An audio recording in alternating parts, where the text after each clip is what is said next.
Muy bien, buenos días a todos. Vamos a continuar nuestro juicio oral y público. Doctor Barreto, si nos indicas por la presencia de las partes. Están todas las partes presentes. Estamos todos. Buenos días, señor Laspina. Buenos días, señor Torres. No sé si nos escucha. Buenos días.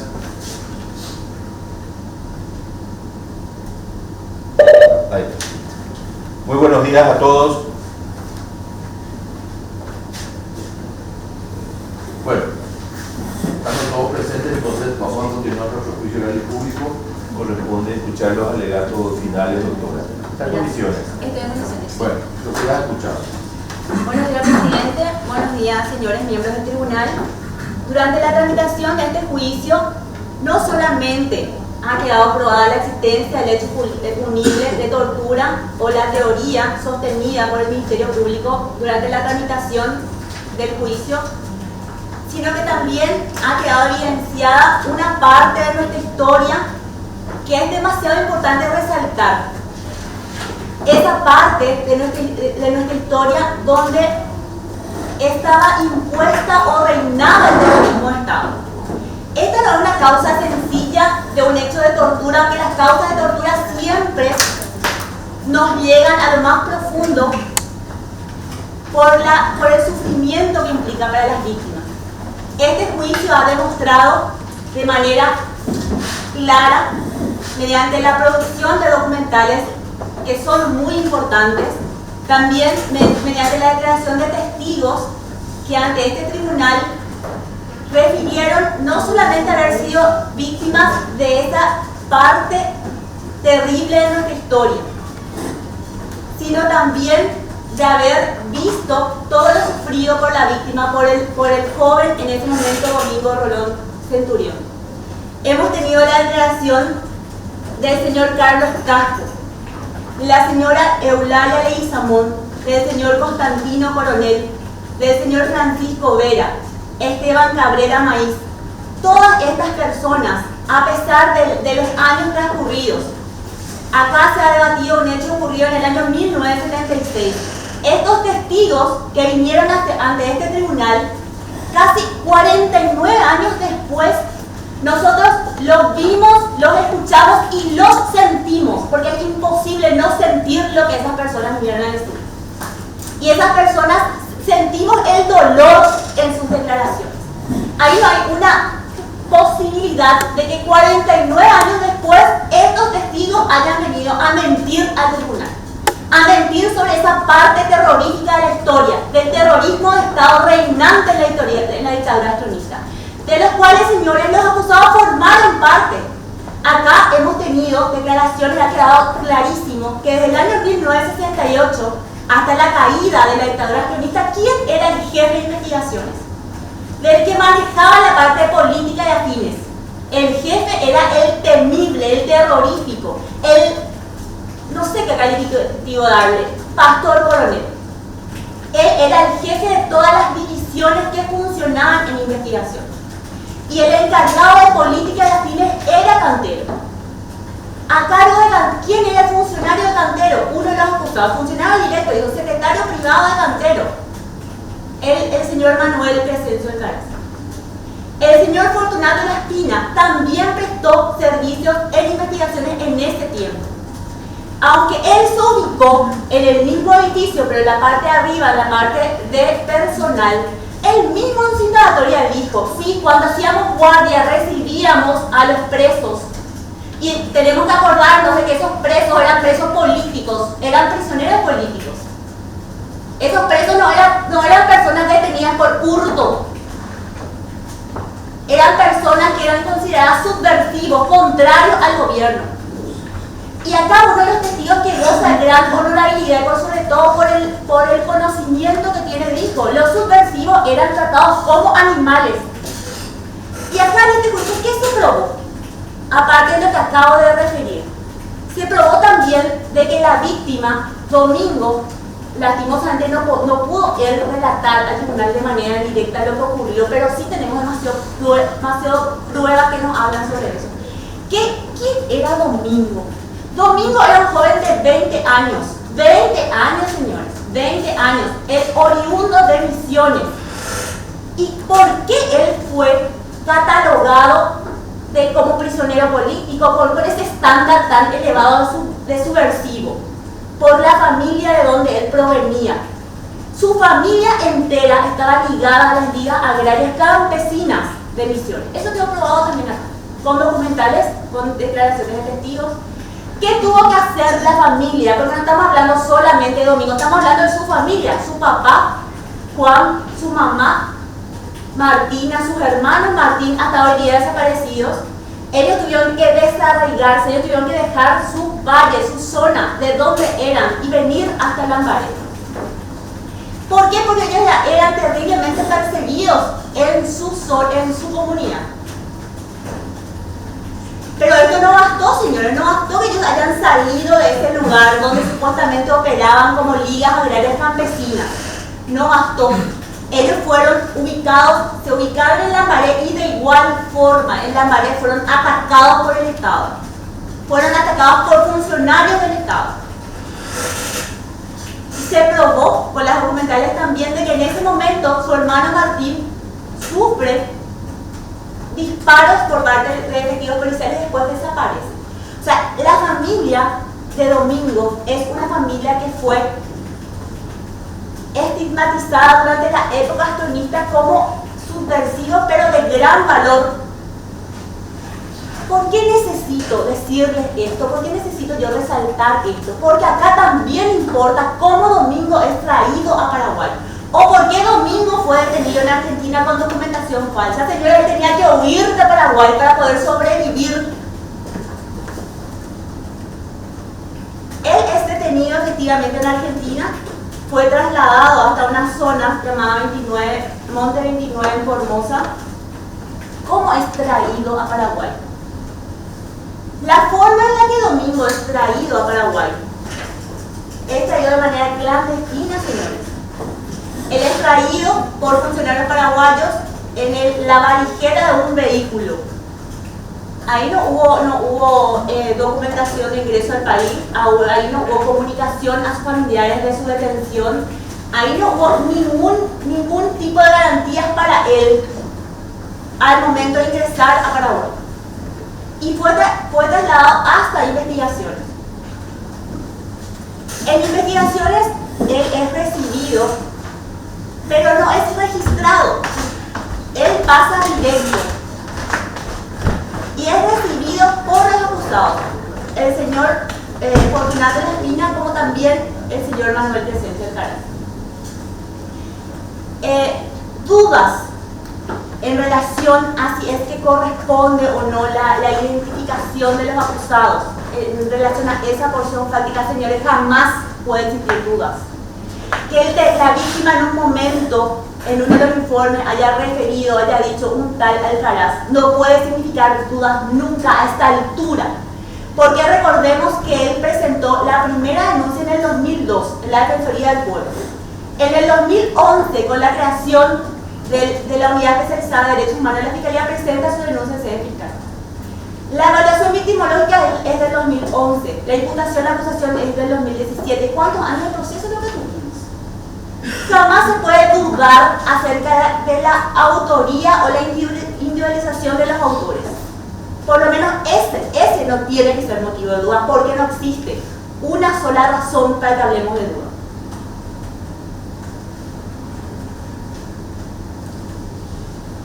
El 2 de diciembre de 1976, Domingo es trasladado, como ya refería, al país en la valijera de un vehículo. Acá tenemos, en primer lugar, en relación a los hechos de los autores, voy a analizar primero las pruebas documentales. La prueba documental número 1, que es la denuncia formulada por Domingo. En esta denuncia, si bien es la denuncia formulada ante el Ministerio Público, él ya nos hizo referencia acerca de los hechos sufridos y también acerca de los hechos sufridos, como también acerca de los autores del hecho. La prueba documental número 2, que se remite, que es remitido por el Museo de la Justicia, Centro de Documentación y Archivo para la Defensa de los Derechos Humanos, específicamente a FOGAS 31, hay un informe que está identificado como 103 ESMAGENFA, detención de elementos de la OPM prófugo. En esta prueba no solamente se le menciona a Domingo como miembro del OPM, Organización Político-Militar, sino que esta prueba describe la fecha 2 de diciembre de 1976 en que Domingo es trasladada desde Formosa hasta Paraguay, específicamente hasta investigaciones, y la forma, señores. Esta prueba documental nos relata la forma en la que Domingo es trasladado en la valijero de un vehículo. Asimismo, dentro de la prueba documental número 2, esta prueba sustenta la calidad de prisionero político de Domingo. A FOGAS 37 está la declaración indagatoria de Domingo. Acá quiero resaltar algo. La declaración indagatoria de Domingo se lleva a cabo el 22 de febrero del año 1977. Esta declaración está en FOGAS 37. ¿Qué quiere decir? Que transcurrieron 2 meses, 20 días hasta que él declara. ¿Qué implica eso? Implica las sesiones de tortura, porque ¿cuál era la finalidad? La finalidad era castigar por ser subversivo. ¿Y cuál era la finalidad también? Obtener información. 2 meses, 20 días, este muchacho de 20 años fue torturado para que al fin él pueda firmar bajo evidentemente coacción, tortura, esa declaración indagatoria. Y no solamente eso, en esa declaración indagatoria, que está en FOGAS 37, él es indagado por su participación como miembro de una organización política clandestina y de carácter subversivo, con la denominación Organización Político-Militar OPM. Ese era el estatus, ese era el nivel que le dieron a este joven de 20 años. Organización político-militar, que implicaba supuestamente la organización a través de armas. Acá nadie jamás, eso es la mente de los que estaban cumpliendo funciones para el dictador, para los que se prestaban a este terrorismo de Estado. Esta gente jamás ni siquiera fue organizada de ese tipo. Ellos eran una organización campesina, pero osaron en organizarse. Y eso ya era una cuestión de persecución o motivo de persecución para el régimen. Otra prueba documental, dentro de la documental número 2 tenemos a FOGAS 45, la nómina de detenidos políticos, donde figura Domingo, sus hermanos Melchor, Santiago y 2 de los testigos que declararon ante este tribunal: Carlos Ernesto Casco y Esteban Cabrera Mano. O sea, esos señores que vinieron acá a declarar figuran como detenidos. Es decir, incluso hay documentales que prueban que efectivamente lo que estos señores dijeron es verdad. Coincide la detención, coincide plenamente todo lo que se logró probar en este juicio. A FOGAS 47 también tenemos una nómina de detenidos políticos donde figura nuevamente Domingo, como así también Eulogio Constantino Coronel, Carlos Ernesto Casco y Esteban Cabrera Mano. Testigos que depusieron ante el tribunal. Cada una de estas fojas, porque son varias fojas de la prueba documental número 2, nos detallan desde el traslado de la víctima desde Argentina hasta Paraguay, la forma en que fue trasladado, la calidad o el estatus que a él le dieron de prisionero político, su posterior traslado a Moncada, que se hace el 2 de diciembre de 1977, exactamente un año él estuvo detenido en investigaciones. ¿Y en qué condiciones él estuvo un año detenido, señores? ¿Qué es lo que acá se probó? Que él estuvo detenido primero, jamás informaron acerca de su detención. Nadie sabía dónde estaba Domingo. Sus familiares no sabían. Él no sabía qué había ocurrido con sus padres. ¿Y dónde estaba? Estaba en el sobrado con los otros prisioneros. ¿Estaba en las celdas? No.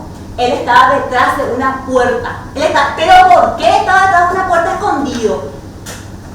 porque nadie sabía acerca de su detención ni sus familiares, nadie tenía noticias de él, él estaba en carácter de desaparecido. Otra cuestión que quiero mencionar en este punto es que él estuvo detrás de una puerta, esposado, engrillado, durmiendo en el suelo. Esas son las condiciones de reclusión. Que él sufrió un año entero. Acá hay otra documental, otra foja que quiero resaltar dentro de esa documental, que es la foja 80. Acá se tiene la nómina de detenidos recluidos en esa jefatura que no figuran.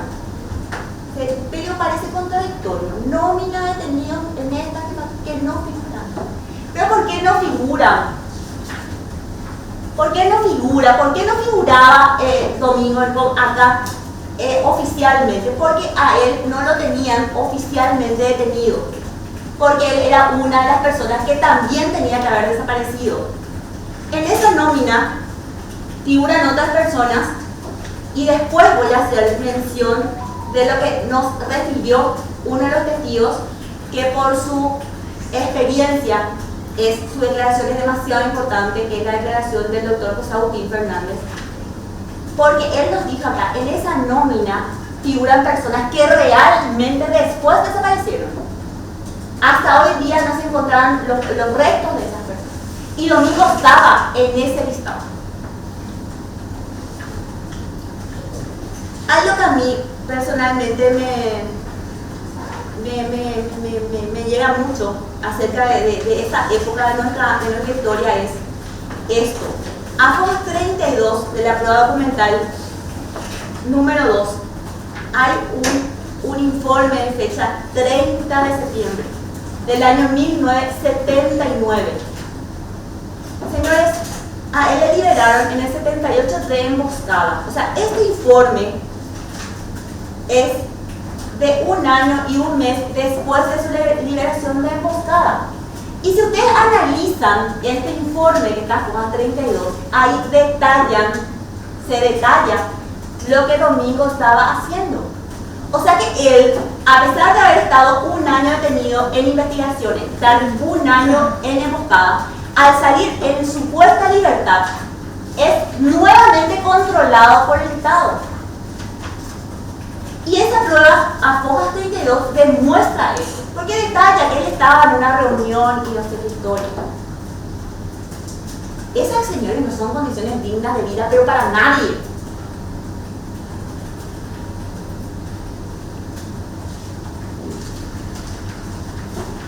Acá, ¿por qué es tan importante la prueba documental número 2? Esta prueba documental fue reconocida por la UNESCO como Patrimonio Documental de Importancia Mundial, señor.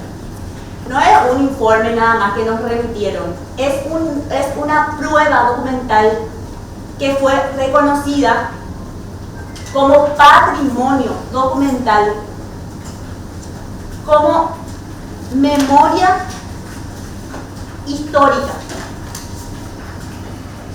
del terrorismo del Estado reinante en la época del Estado. Esta prueba documental que acá se produjo también sirvió para condenas en otros países.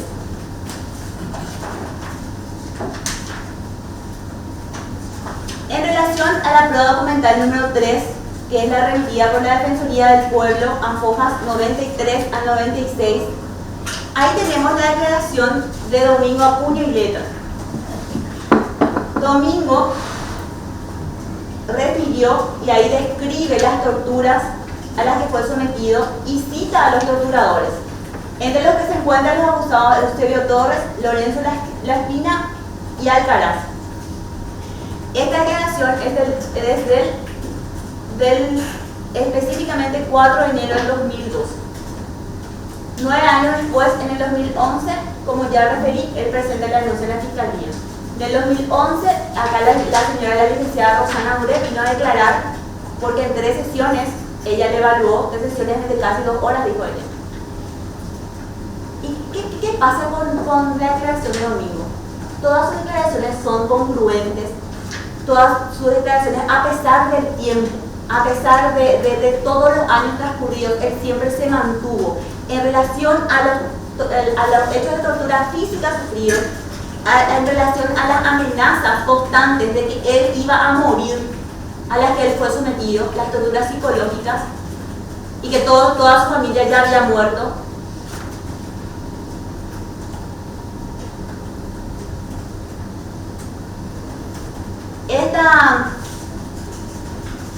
En este punto yo quiero resaltar que luego de que Domingo narra su detención y traslado hasta Paraguay, en la Argentina lo trasladaban a Paraguay, dice: me trasladaron en la valijera de un automóvil, esposado y atado de pie, entre frazadas.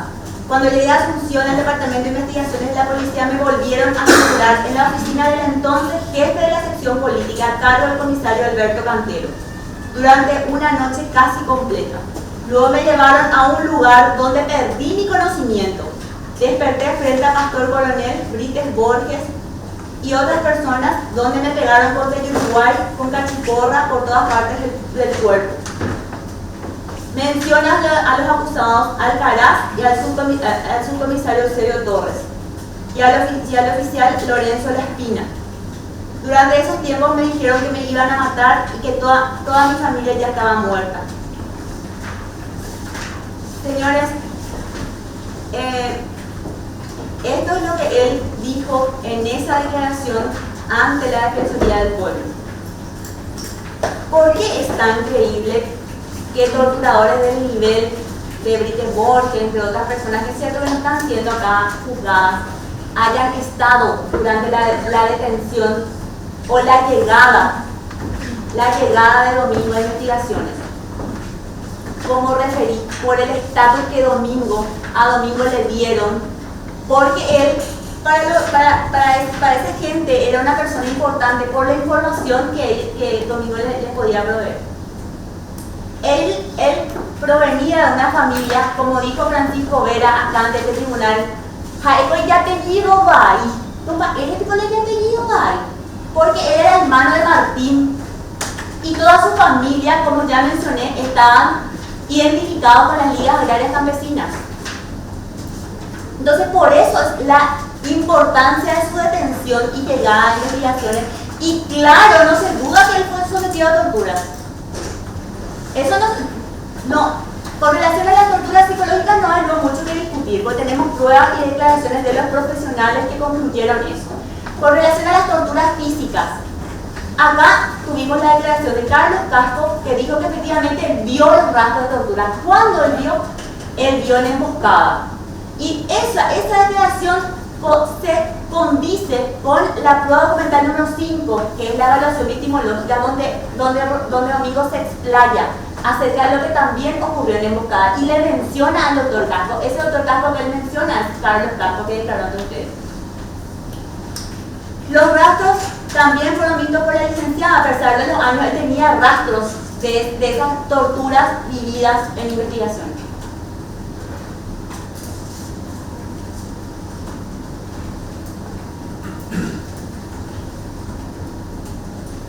Llegamos a investigaciones, me bajaron, me desataron, tenía las cosas atrás.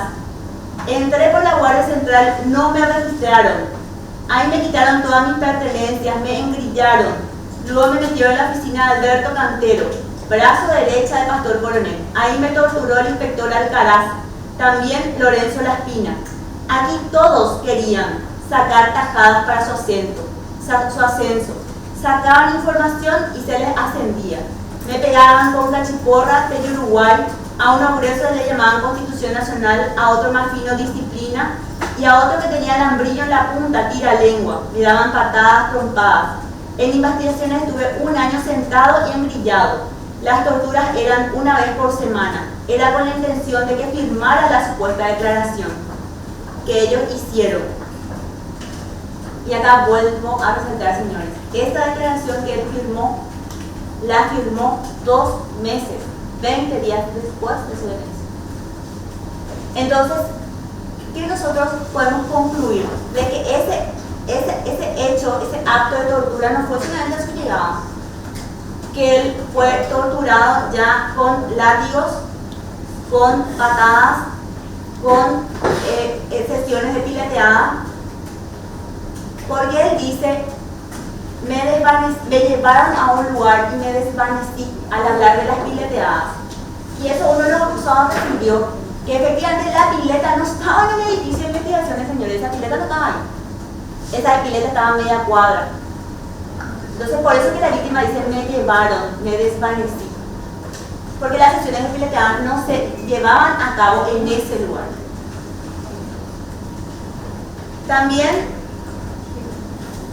tenemos la resolución dentro de la prueba 3 de la Defensoría del Pueblo, la resolución de PN 110, donde se resolvió indemnizar al señor Domingo Rolón Centurión como víctima de la dictadura. El Estado paraguayo reconoció que él fue víctima de la dictadura. En relación a la prueba documental 8, las actas de constitución, ¿por qué menciono esta prueba? Porque acá se menciona la presencia de un testigo, el señor Jorge Rolón Luna. Ese testigo que dijo que por dos eventos él tuvo oportunidad de conocer lo que le ocurrió a Domingo. Uno, porque fue el jefe de Domingo durante un año. En ese tiempo él conversó con Domingo, él fue miembro de la Comisión Verdad y Justicia, él estaba como director, es un conocedor de las vivencias de las víctimas de esa época. Y también resalto esta documental porque en ese tiempo, señor, ¿cuándo fue esto? Esta prueba ya es del 2017.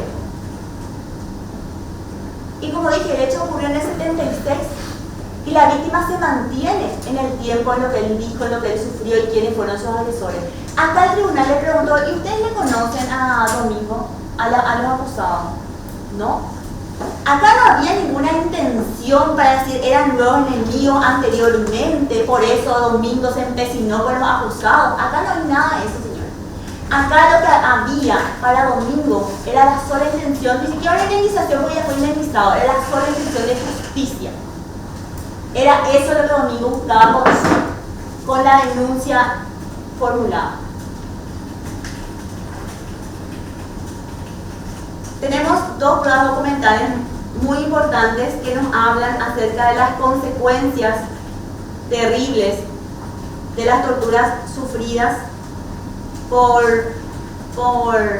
Domingo, que son la prueba documental número 5, como también una prueba que está dentro de la documental 8, dentro de la documental 2, mejor dicho, que es el informe del doctor Aníbal Garcete, el médico psiquiatra.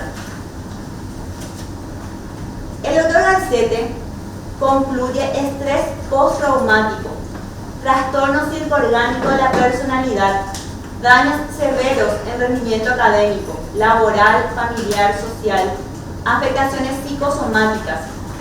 Luego de su situación de cautiverio y tormento quedó con secuelas psicológicas en forma de inseguridad, sueños terroríficos, sensación de indefensión, destrucción del núcleo familiar, sufrimiento insoportable, despersonalización, corte en un ciclo vital, pérdida de antiguos proyectos. Señor, yo no sé qué más, a mí ya la vida lo que tenemos los seres humanos.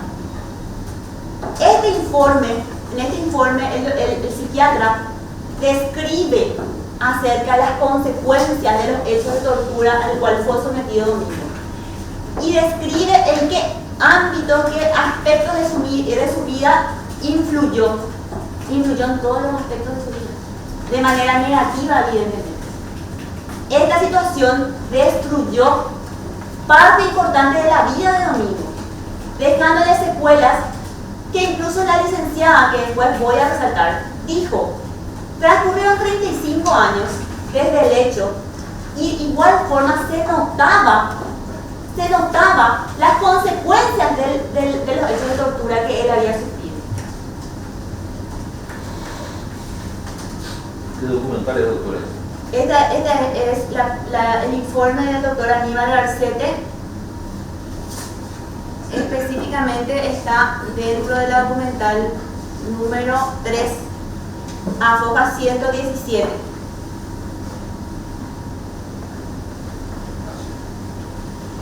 También tenemos la declaración tenemos la prueba documental número 5,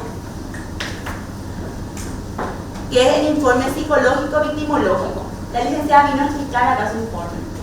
Y este informe es muy rico. ¿Por qué es muy rico el informe? Porque primero las sesiones fueron largas y hubo mucha información que le proveyó Domingo a la licenciada acerca de todo lo que él sufrió, acerca de todo lo que él vivió, y en este informe también él le menciona a sus agresores.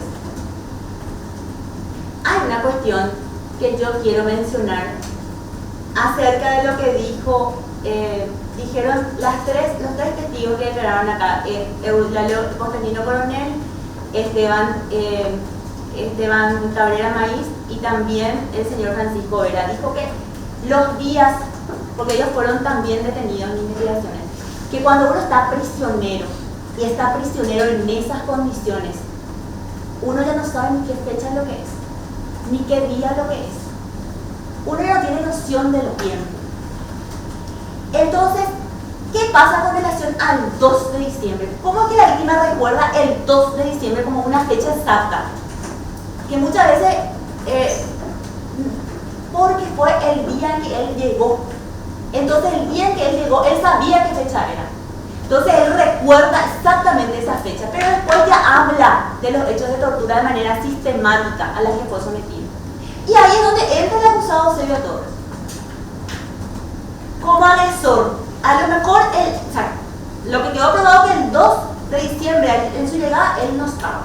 Estaban, y los hechos le son atribuidos a los acusados Fortunato La Espina y al señor Manuel Crescencio Alcaraz. Pero esas torturas no terminaron, señores, el 2 de diciembre. Esos actos de tortura fueron sistemáticos. Incluso sistemáticos de manera mucho más cotidiana, hasta la declaración 2 meses, 20 días después de su detención, de su declaración migratoria. Y ahí entra Eusebio Torres. ¿Y Eusebio Torres quién es Eusebio Torres? Eusebio Torres es la persona que le toma la indagatoria a los detenidos.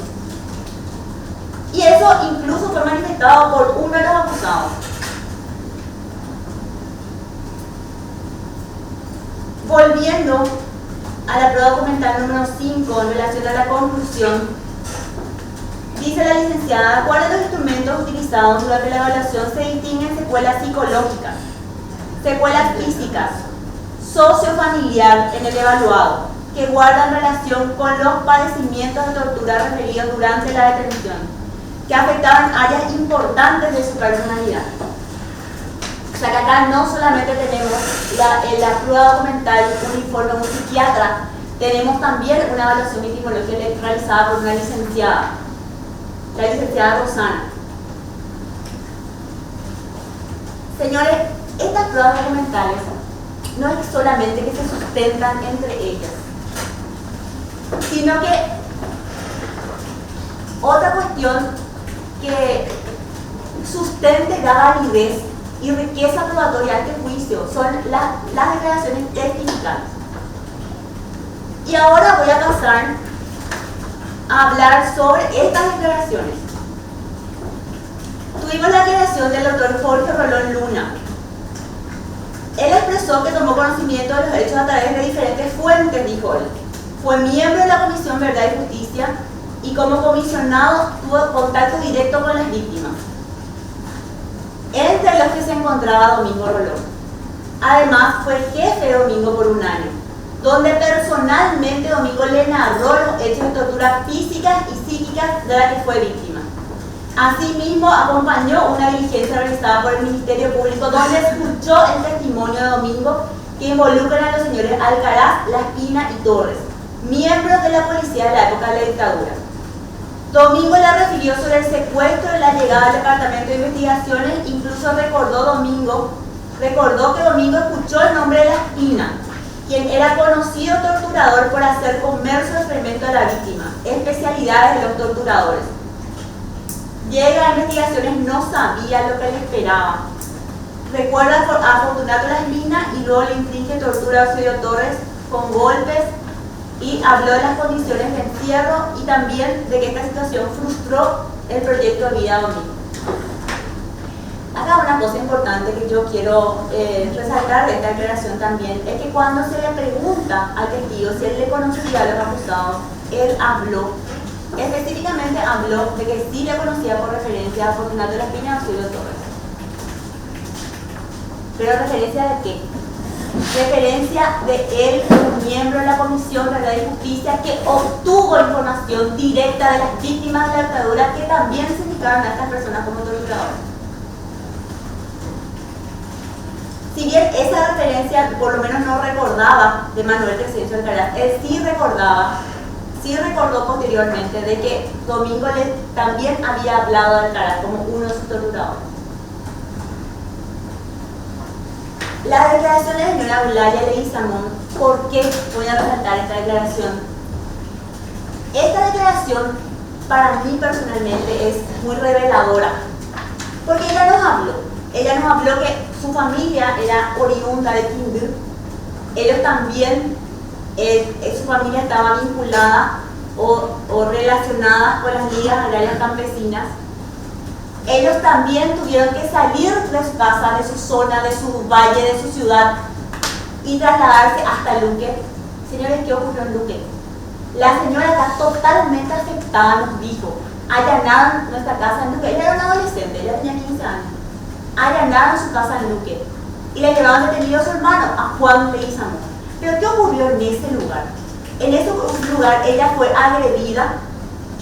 Ella contó que incluso le sangró la nariz, dio detalles acerca de ese momento del allanamiento y posteriormente dice que ella va a hacer investigaciones junto a su hermano, junto a Juan, y se asusta. ¿Por qué se asusta? Porque le vio a Eusebio Torres en investigaciones y Eusebio Torres fue uno de los que allanó su domicilio. Entonces, querer limitar las funciones de Eusebio Torres, que es la estrategia defensiva, de que solamente, únicamente luego prestaba servicio en la comisaría especial. Esa es una falacia. Acá tenemos una testigo, la señora se quebró, la señora tembló, la señora lloró en esta sala. Y nos relató lo que vivió. Una persona puede venir a mentir acá, señores, así jamás, jamás. Y esa señora le ubica a Eusebio Torres fuera de la comisaría tercera, en un procedimiento policial, donde su hermano fue detenido y llevado preso en investigación. Entonces, por eso esa declaración es importante. Y además, es importante, dijo la señora, me asusté tanto al ver a Eusebio Torres. Esas fueron las palabras de la señora.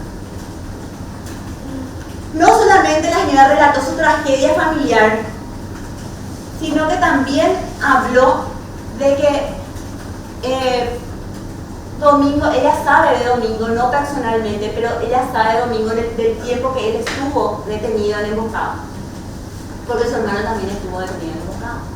Y ella posteriormente, años después, también fue detenida.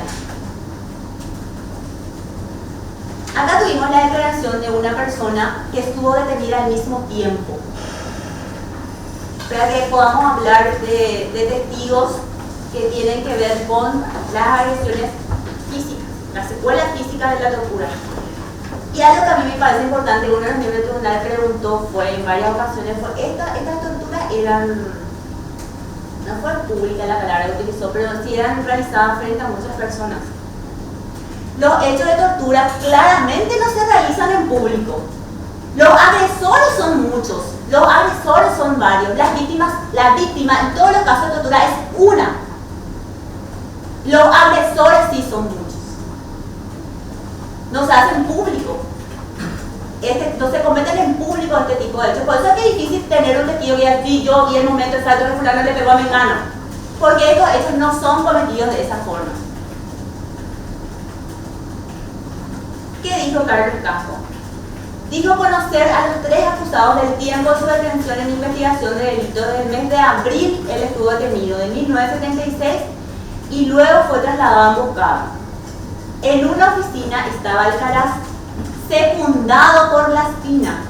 Hacían los interrogatorios a los presos. Para los apremios utilizaban diferentes elementos, el de Uruguay, cachiporra. Ya estando detenidos ambos en emboscada, pudo ver las heridas de Domingo. algunos rastros ya cicatrizados. Yo mismo corroboré cuando él se iba a hacer la consulta en nuestra enfermería, esto es en Emboscada, en nuestro consultorio, porque dentro de Emboscada teníamos un consultorio médico del cual yo me encargaba. Cuando él acudía era justamente en los momentos en que yo atendía. Yo he visto los rastros, sobre todo en su espalda, de todas las heridas que ya habían cicatrizado. Yo lo corroboré in situ en el consultorio y se quejaba siempre de dolores, me pedía siempre calmantes. Puedo certificar de que lo que yo visualicé físicamente en el Puerto Domingo fueron rastros, cicatrices de tortura. En algún momento el señor Domingo le dijo quiénes eran los responsables de esos rastros o quiénes eran los que le habían torturado en investigaciones. Esa fue la pregunta. ¿Y qué respondió el testigo? Los mismos de siempre. Esa fue la primera respuesta. Los mismos de siempre. Cuando personalmente insistí en relación a que sea más específico en relación a esa pregunta, don Carlos dijo, Rolón le narró que los torturadores fueron Eusebio Torres, La Espina y Alcaraz. Carlos Casco, señores, que es importante saber, es una de las víctimas que llegó a juicio por un caso similar, por un caso de tortura también, donde uno de los acusados está condenado. Y como dije, esta declaración es importante porque él personalmente corroboró las cicatrices de los hechos de tortura que tenía Domingo en su cuerpo. El señor Eulogio Constantino Coronel, este señor de 96 años que vino desde Misiones a declarar ante el tribunal, él dijo conocer a los acusados. ¿Y cuál fue la frase que usó? Al preguntarse, ¿usted conoce al acusado? ¿Qué es lo que dijo? El señor Constantino Coronel dijo, "She torturajaré". Esa fue la palabra que utilizó Constantino Coronel cuando se le preguntó acerca de los acusados. "She torturajaré", dijo él. ¿Por qué? Porque él también fue víctima. Ese señor también fue víctima. Cuando le detuvieron a Domingo, dijo Constantino, yo ya estaba en emboscada. En emboscada estaban su mamá, su papá, su hermano, su hermana. Me llamó Domingo y me mostró los moretones en el cuerpo, algunos nuevos, otros cicatrizados, rastros.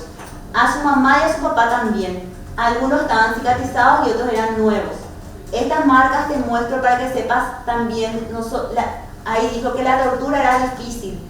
Hablar de la tortura es pesado.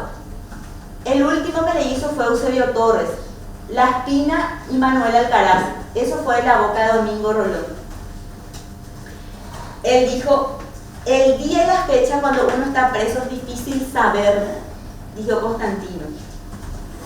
Y otra de las cuestiones que él también refirió es que en el mundo de la tortura, cada segundo que pasa se espera la muerte. ¿Por qué me parece tan importante esta frase? Por lo menos de quién viene. La frase por quién es dicha. Es dicha por una persona que sufrió tortura.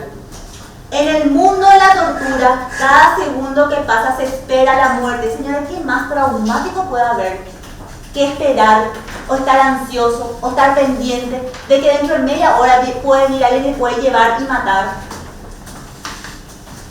Claramente esa es una tortura psicológica terrible. Que todo el tiempo te amenacen, te hostiguen, te digan de que te van a matar o que ya mataron a tus familiares. Y eso es lo que vivió Domingo. El señor Francisco Vera, él dijo ser oriundo de San Ignacio Misiones. Dijo, me trajeron preso el 9 de diciembre de 1976. El 22 de diciembre llegué a investigaciones y luego me llevaron a emboscada. Francisco Vera, ¿qué dijo de Domingo? Era amigo y compañero de Domingo. Yo le vi, dijo Francisco, en investigaciones. Él estaba preso en investigaciones. La consigna era no mirar al costado. Yo le vi esposado y embrillado. Se veía que le jugaron. Eso dijo Francisco, se veía que le jugaron. Estaba en una pieza en una esquina. Me enviaron a hacer la limpieza y ahí me dijo que su hermano estaba en emboscada y había un policía que lo custodiaba. Me contó que le torturaron con picana, que le pegaron. Y este señor fue el que dijo, Domingo pues ya ha apellido Gay. Domingo y ya ha apellido Gay.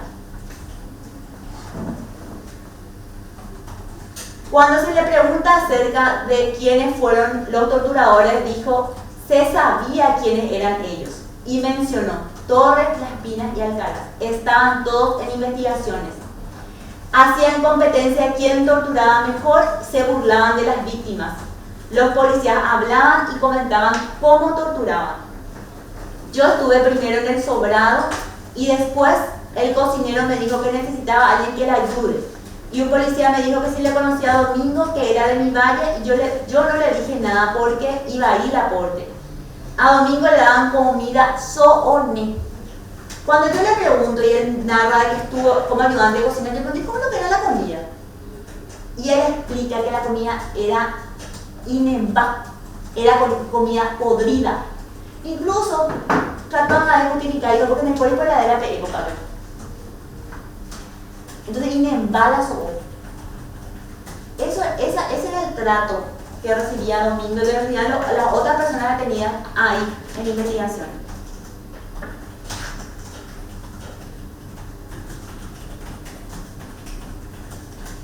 Los policías todo el tiempo decían que te iban a matar, contó Francisco. Creíamos que nos iban a matar. Incluso él dijo que él explicó la forma en que los policías miraban. Entonces era creíble que en cualquier momento los policías efectivamente le maten. A Domingo también casi le llevaron, como le llevaron a Juan Penayo, Castro y Lovera. Ellos están desaparecidos. No le llevaron a Domingo porque yo le vi. Señores, esta declaración certifical le da sentido y por todo sustento a la categoría de estatus que le habían dado a Domingo. O sea, efectivamente Domingo estaba en esa lista donde estaban las personas que posteriormente desaparecieron. Francisco, testigo presencial de todo lo vivido por Domingo, nos refirió. Entonces todo tiene sentido. Como usando la palabra del doctor José Agustín, el mosaico, logramos conformar el mosaico. Claro que sí, señores. El hecho de que la víctima no esté acá narrando, no haya podido estar narrando personalmente lo que sufrió, eso no quiere decir que el hecho no haya sufrido, que no haya sufrido y que tampoco los autores no sean estos señores abusados. El señor Esteban Cabrera Maíz es otra de las personas que estuvo detenida en el mismo tiempo. Y él nos dijo, sí, él fue el que por medios telemáticos declaró. Él dijo, sí, conocía a Domingo, estaba preso con nosotros en investigaciones. Él estaba abajo, detrás de una puerta, a la entrada de investigaciones. Lo conocí en investigaciones. Le conocía al hermano de Domingo. Había un hermanito de Domingo que lo tenían colgado de los pies, boca para abajo. Y cuando yo le pregunté si Domingo vio esto, pues ¿sabes lo que va a hacer verle a tu hermano colgado de los pies? Pues yo me imagino. Y Esteban dijo, yo creo que sí. Pues todos le dijeron, pues, al hermanito Domingo colgado de los pies. Esteban también habló y dijo, no recibíamos alimentos. Incluso este señor se quebró cuando dijo, había un señor que había veces nos tiraba pan. Por acá, la señora Leguizamón, ella dijo, le llevamos comida a mi hermano. Después nos enteramos que nunca le entregaban la comida. Francisco dijo, sí, oí un soborneo. Y Esteban dijo, no, mi pan, algunas veces comíamos pan, pero por la caridad de otra persona. Esa era, señora, la condición.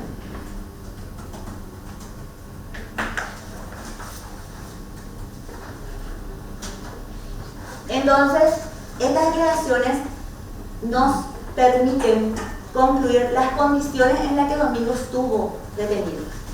Él estuvo esposado, engrillado, detrás de una puerta en una oficina de abajo en investigación.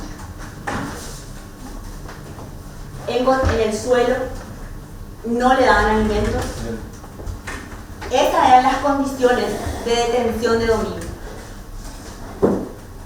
También quiero mencionar la declaración del doctor José Agustín Fernández. Él, en su carácter de director del Centro de Documentación y Archivo para la Defensa de los Derechos Humanos, en ese carácter él declaró ante este tribunal. ¿Y qué dijo de esos archivos? Por sobre todo, esa es la documental 2 que se produjo en este juicio. Él dijo: los documentos del archivo del terror, reitero, son documentos inéditos, documentos únicos en Sudamérica, que guardan relación con la represión, con violaciones sistemáticas a partir de la dirección del propio Estado. El Estado paraguayo es el que torturaba. El Estado paraguayo era el que propiciaba estas revisiones forzadas. Propiciaba controles, propició algo como es la Operación Cóndor, una integración negativa de Estado que implicaba intercambio de información, comunicación, intercambio de prisioneros incluso. Y en esta causa justamente responde a estas circunstancias según los documentos del archivo.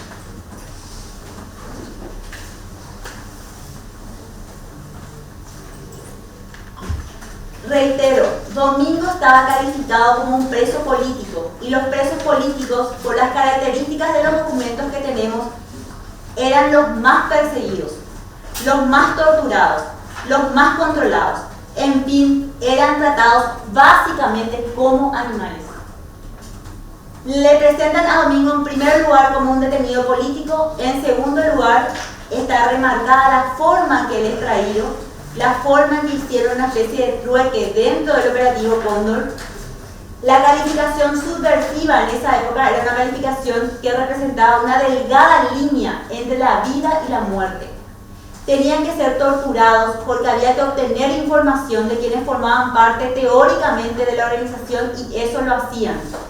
El hombre era lobo del hombre. Esa es la frase que trata cómo eran tratados los subversivos. Aquí no importa quién sea, no importa de qué partido sea. El doctor también resaltó la lista, la nómina de los detenidos excluidos de esta jefatura que no figuran. Entre ellos está Sotero, Franco, Lidia Cabrera, que también fueron víctimas de la Operación Cóndor. Un poquito más abajo, lo mismo Rolón. Él estaba en esta tipología de detenidos en una lista. Señores, el doctor José Agustín Fernández es una persona, primero, demasiado honorable, segundo, demasiado preparada y un conocedor de todo lo que implica esos documentos que él mismo incautó en ese allanamiento que explicó largamente en este tribunal. ¿Se puede poner en duda la declaración de una persona como esa? Nunca. ¿Se puede negar la importancia del documento que él resaltó o negar la veracidad de esos documentos? Jamás.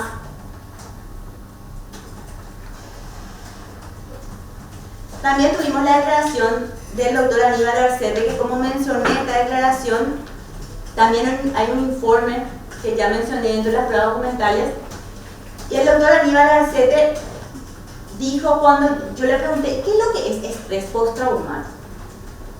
Y él nos explicó, es un estado de ansiedad y depresión que ocurre después de un hecho traumático, ansiedad, depresión e inseguridad. Cuando se le consulta si estos hechos traumáticos están vinculados con los hechos de tortura sufridos por Domingo, él dijo, sí, así es. Cuando se le consulta qué es trastorno psicoorgánico de la personalidad, él dijo, quiere decir que tiene una secuela de inseguridad, fobia social, temores paranoides, tiene miedo a volver a que le ocurra lo mismo, y aislamiento social también. En su conclusión, él habla de daño severo en rendimiento académico, laboral, familiar, social.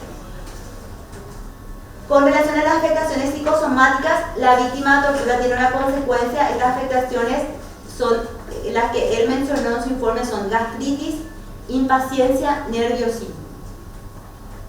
Cuando yo le pregunté si recordaba qué tipos de tortura Domingo le había mencionado que sufrió, y él dijo fueron golpes con látigo, golpe de puño, amenaza de muerte, fue pileteado, invertido, se le metió en la pileta hasta un punto determinado y después le sacaban para que no se muriera. Y dijo el doctor, porque una falla en la tortura tiene su método, y una falla en la tortura es que el testigo se muera, porque le interrogan para sacar la información sobre algún hecho determinado que ellos quieren saber. Por eso los hechos de tortura en la pileteada, que aparte de ser agua servida, agua sucia, agua con excremento, eran extremos, que incluso había veces que perdía la conciencia. Pero como dijo el doctor Aníbal, médico psiquiatra, la tortura, la finalidad no es la muerte, es el sufrimiento, es el castigo. Esa es la finalidad de la tortura, es denigrar al ser humano, es el menoscabo total de la personalidad, es anular la personalidad. Esa es la finalidad, no la muerte. Por eso es que no todos los torturados mueren, o no a todos los matan. La licenciada Rosana Duré, ella nos habló acerca de las entrevistas, que fueron 3, que fueron largas, que fue muy descriptivo. Ella dice, la pérdida fue muy grande. Una vez que uno sale de eso, era toparse también con esa realidad, era juntar, como decía él, refiriéndose a Domingo, ese pedazo, cada cosa.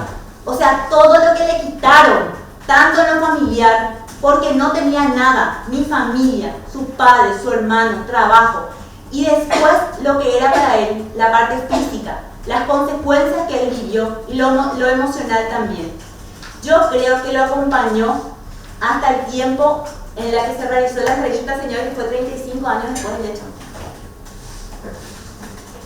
35 años después de haber sufrido estos terribles hechos, Domingo se va a una entrevista victimológica y él narra lo que le ocurrió. Y la psicóloga percibe que esa narración es vívida, es creíble. Y así lo dejó plasmado en su informe. 35 años después. Evidentemente las vivencias, todo lo sufrido fue realmente traumático. Acá quiero mencionar los testigos propuestos por la Agencia 2, principalmente el comisario García de Zúñiga. ¿Por qué García de Zúñiga? García de Zúñiga dio para mí una información demasiado importante. Primero, porque él nos habla de la época del Pastor Coronel y nos habla del enfoque que Pastor Coronel le da a la Dirección de Política de Afines cuando él asume, que fue en el año 1968,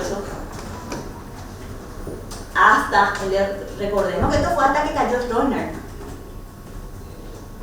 Este señor que dijo que se enfrentó a Pastor Coronel, se enfrentó a Pastor Coronel. ¿Qué le costó eso? Claro que tuvo un precio, le costó haber sido dado de baja, haberse retirado. Entonces, ¿qué concluimos, señores? Si hubo un comisario en esta sala que dijo, no me presté a lo de Pastor Coronel, yo me enfrenté a Pastor Coronel. Eso quiere decir que podemos decir, no, había terrorismo de Estado, era la dictadura, la obediencia de vida. No, señores, era posible decir no, aunque eso tenga un costo. Era posible decir no, como lo hizo el comisario García de Zúñiga, y tuvo un costo para él. Incluso dolido, herido y con rabia, diría yo. Él mismo dijo, yo ya me quedo tranquilo cuando le di arrodillado a Pastor Coronel frente a Monseñor. Esas fueron las palabras del comisario. Entonces acá, por más que podamos decir, no señor, por favor, terrorífica la cura, no hacíamos lo que decían esta gente, nos íbamos todos, nos moríamos todos. No se podía. Y el comisario García de Zúñiga, testigo defensador, claro que no se podía.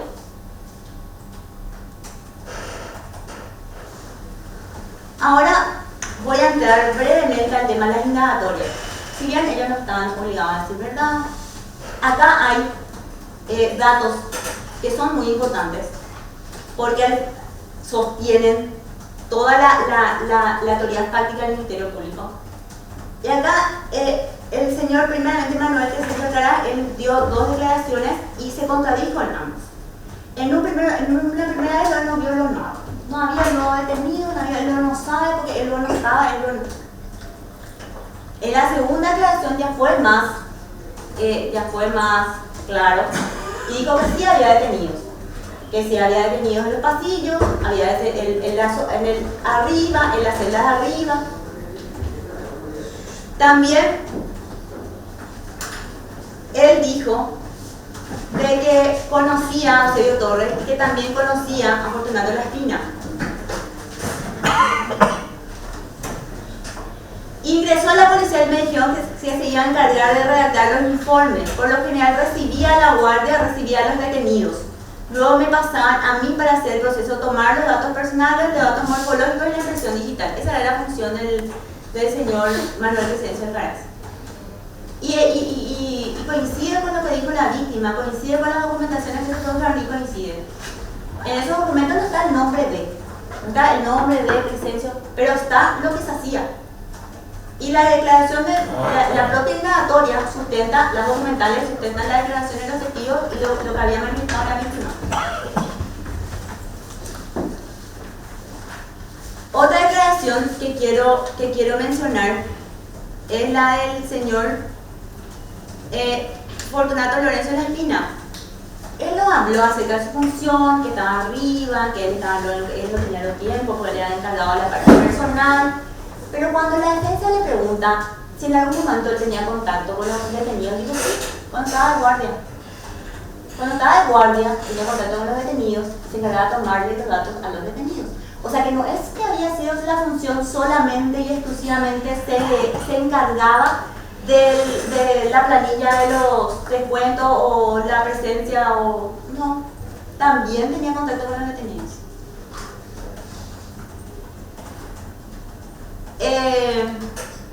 El señor Eusebio Torres, él se mantuvo en el que en el 78 recién él prestó servicio en investigaciones, pero señores, hasta hoy en día el manejo es, hay una manifestación, se le convoca a varias comisarías. No es que se va exclusivamente la comisaría encargada de esa zona donde va a ocurrir la manifestación, se convocan al personal que haga falta. Y el señor Torres prestaba otro tipo de servicio, como bien acá nos refirió la señora Eulalia Leguizamón. Entonces no podemos nosotros limitarnos exclusivamente al legajo del señor Torres para decir que efectivamente no prestaba otro tipo de servicios y que él no estaba luego en investigación.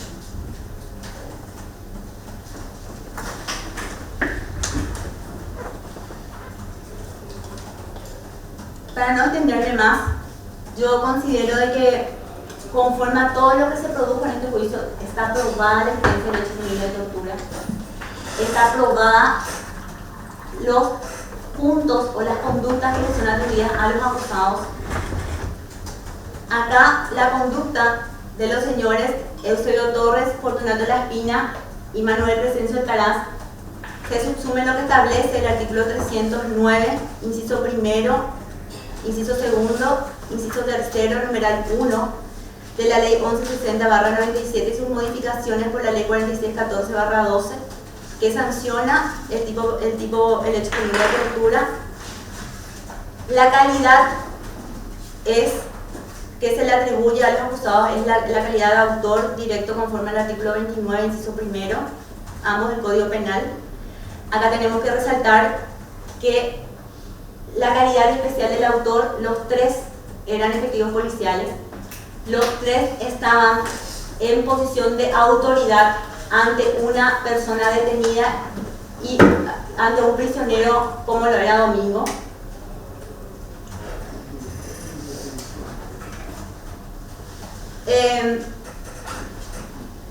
La intención, el artículo 309 establece que se incurre en tortura con miras a obtener una información, confesión, que fue el caso, como también el de castigar.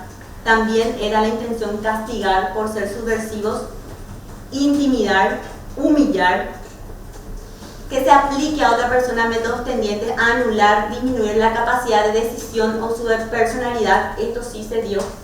Él, bajo coacción, bajo esa capacidad disminuida, ya 2 meses, 20 días después de haber sido detenido y torturado en manera sistemática en investigaciones, Domingo firmó esa indagatoria.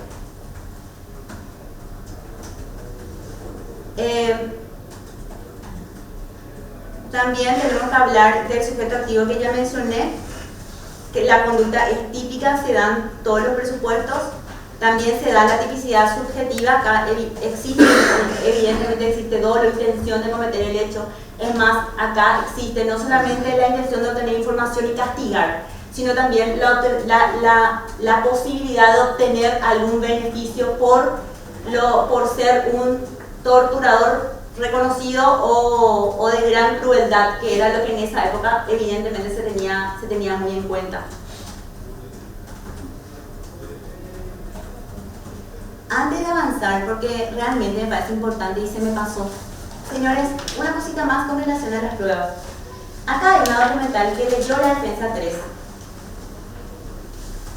Y las 3 defensas dijeron, resaltamos que nuestros defendidos no están en esta documental. Señores, no van a gustar.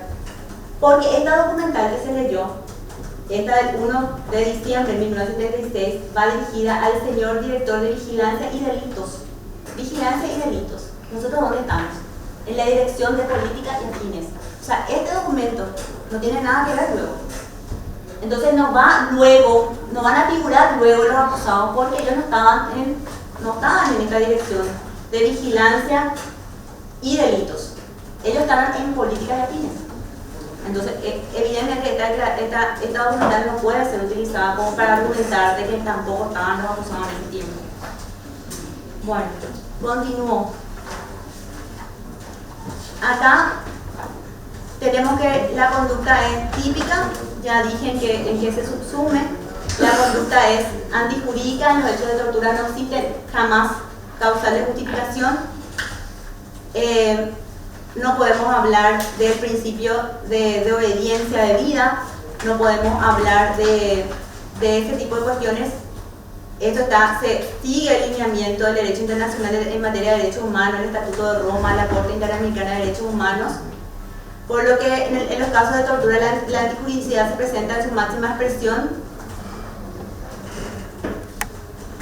Los bienes jurídicos vulnerados son la dignidad humana, la integridad física, psíquica.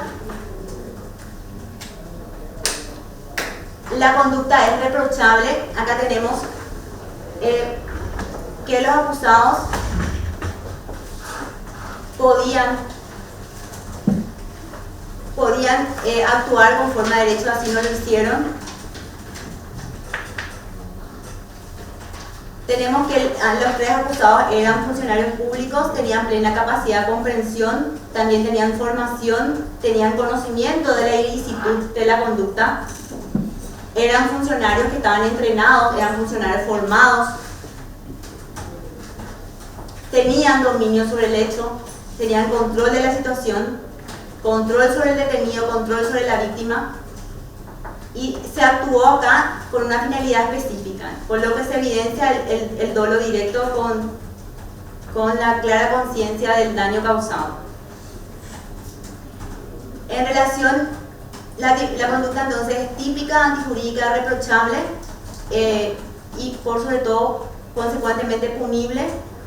En este caso voy a hacer un pequeño análisis del artículo 65, donde tenemos móviles y la finalidad de la conducta.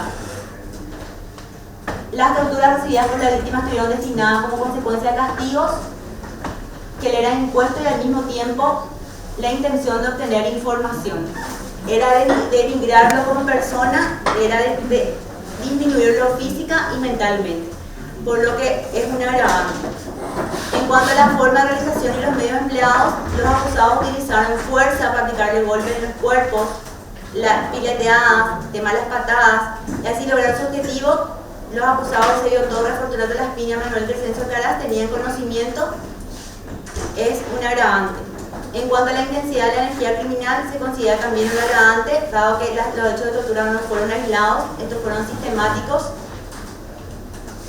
Se utilizaban las cachiporras, desde Uruguay, los golpes a las víctimas, de acuerdo a la naturaleza de los hechos cometidos, se desplegó varios hechos o conductas continuadas con la finalidad de someterlo. La importancia de los deberes infligidos, los acusados eran funcionarios del Estado, eran policías activos en el momento de la comisión del hecho. Se le practicó actos de tortura a una persona privada de libertad, se realizó todo tipo de tratos crueles e intentaban, por sobre todas las cosas, obtener información. En cuanto a la relevancia del daño, acá incluso la psicóloga asombrada dijo que 35 años después era notorio el daño sufrido por la víctima. Las secuelas físicas estaban muy vívidas en ese momento, también es un agravante. En cuanto a las condiciones personales, acá voy a hablar del señor Eusebio Torres. El señor Eusebio Torres es una persona instruida, en ese momento ya contaba, era funcionario de carrera. El señor Eusebio Torres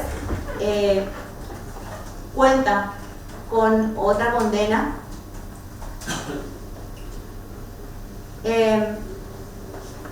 El señor Manuel Crescencio Alcaraz y Fortunato Las Pinas, todos eran funcionarios estatales, policiales de carrera. A ellos se les exigía una conducta intachable y respetuosa de las leyes, aunque eso implique, como le ocurrió al señor García Zúñiga, la baja. En cuanto a la vida anterior de los autores, en este punto sí yo quiero mencionar que el señor Eusebio Torres tiene una condena de 30 años. El señor Lorenzo Las Pinas tiene otras condenas a causa de hechos similares. El que no tiene condenas, y este es su único proceso, el señor Manuel Crescencio Alcaraz, por lo que tengo que hacer una distinción al momento de solicitar la pena. Y yo respetuosamente, en base a esto, solicito al tribunal, y sobre todo por ser un juicio que fue que es imposible que no nos llegue, y sobre todo porque forma una parte importante de nuestra historia y que merece de alguna forma que sea reconocida, por sobre todo las víctimas de alguna forma, los familiares resarcidos, aunque sea de manera tardía. En este punto quiero decir que la historia no debe ser olvidada, debe servirnos de advertencia y como compromiso hacia un Paraguay más justo. Por eso yo quiero solicitar la pena privativa de libertad de 30 años para los acusados Eusebio Torres y Fortunato Las Pinas, y la pena privativa de libertad de 25 años para el señor Manuel Crescencio Alcaraz. Gracias.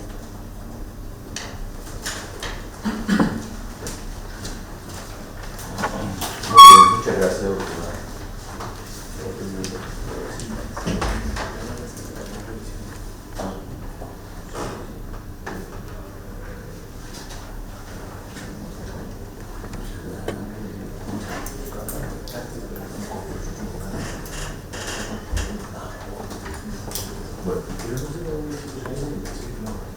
Bueno, vamos a hacer un pequeño receso para el sanitario. Vamos a continuar. ¿Sí? Okay.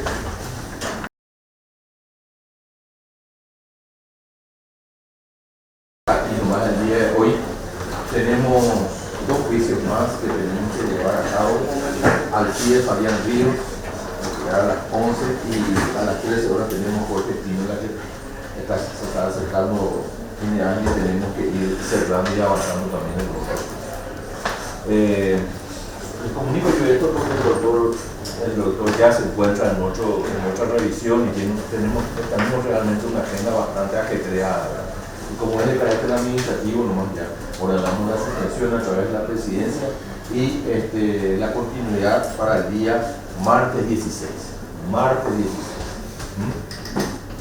Vamos a tratar de hacerlo todo el día, y si Dios mediante no podemos concluir ahí, lo vamos a hacer el viernes 19. Así que por favor, si van tomando nota y van ya reservando los tiempos. Presidente, Sí. lo de mañana queda sin efecto. Sí, queda sin efecto porque tenemos otros compromisos, tenemos otros juicios también que tenemos que concluir en parte de pruebas y una serie de cosas, y realmente nos va a ser imposible. Martes 16, 8:30 vamos a continuar, vamos a escuchar los alegatos de las defensas y Dios mediante, si es que hay réplicas, a lo mejor podríamos escucharlas también. Y no sé si vamos a terminar con la búsqueda, pero vamos a hacer. Yo lo que les quiero hacer recordar, y ustedes saben, ¿verdad? Ustedes que son auxiliares también, igual que nosotros, así que ustedes saben, me refiero más a la gente que está ahí atrás. Lamentablemente nos hubiese gustado tener un solo día y continuar, porque tenemos tantos juicios que tenemos que ir cerrando. Tenemos una agenda verdaderamente muy cargada. Y entonces tenemos que encontrar momentos y lugares como para poder dar respuesta a todos. No solamente a uno, sino a todos. Entonces, vamos a continuar nuestro juicio el día martes 16. Vamos a escuchar, vuelvo a repetir, los alegatos finales de la defensa, si podemos hacer las réplicas, y concluiríamos el viernes 19 a las 8:30. ¿Ok? Muchas gracias a todos.